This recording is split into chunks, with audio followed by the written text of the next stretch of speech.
दोस्तों, ये जो मुल्तानी की कुका सिरप है, खांसी के लिए बहुत ही प्राचीन और 110 रुपये में अवेलेबल है ये मुल्तानी कंपनी की। इसके अंदर कंटेंट देख सकते हैं हम सभी।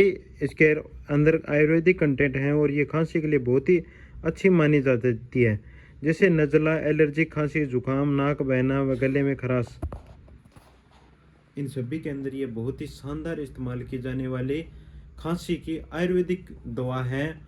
और आप बताइए कि वासस तंत्र या फिर कुका, मुल्तानी कुका, और या फिर और कौन सी आपने जो खांसी की दवा इस्तेमाल की है और इसका रिजल्ट कैसा है। बहुत प्राचीन रूप से ये बहुत काफ़ी समय से ये 15 से 20-30 साल से ये इस्तेमाल की जाने वाली ये सिरप है।